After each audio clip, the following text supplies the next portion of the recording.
What's something that I love that I would spend over $1,000 for just to go to a convention and hang out with other fans? Something that has changed my life and means a lot to me.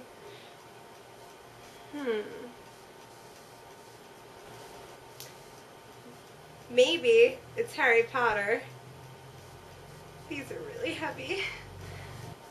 I remember the first time I learned about Harry Potter, it was from my cousin, Katie, and she gave me the first book to read, and when I read the first couple chapters, I thought it was ridiculously boring, and for a while I went on about how much I hated Harry Potter, and it was awful and ridiculous, and I don't think that my 8-year-old self would have imagined that I'd be standing here in my Gryffindor robe with my SPEW button. But I'm glad that finally some sense was brought into my mind, and I read the second Harry Potter book and loved it. And then I went back and read the first, of course. I grew up with Harry Potter. Every year when a new book would come out or a new movie would come out, I would wait for it anxiously, like marking down dates on my calendar. I was ridiculous. I had Harry Potter bed sheets, I had Harry Potter posters. I got Harry Potter pictures from the books and taped them all over my wall. When I was 11, I went to middle school wearing my Hogwarts robe with my hair crimped because I thought I was Hermione. And because of this, I met my best friend Morgan because she looked at me and was like, "Is that a Harry Potter robe?" And of course I said yes. And a couple days later, in the lunchroom, we were both reading our Harry Potter books, and some girl told Morgan to sit next to me, and she did, and from then on, we've been friends.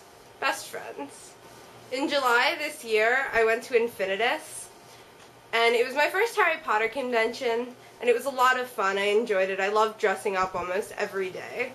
The Wizarding World of Harry Potter was good. I mean, it wasn't the real Hogwarts or the real Hogsmeade, but it was the closest thing that you can get after being heartbroken for years when your owl never came. And just so you know, J.K. Rowling had to change the ages in the books so that way people wouldn't realize that it was all real. So I'm still waiting for my owl, J.K. Rowling. I know it's going to come when I'm 21. So I wanted to make this video, I guess, to show my love for Harry Potter and how it's changed my life and how much I love it. I mean, I don't know what I would do without it. I'm counting down the days until Deathly Hallows Part 1 comes out. I'm really excited to see how well they did, and the reviews that I've read so far make it seem pretty amazing, and I know for a fact that I'm going to cry the entire time.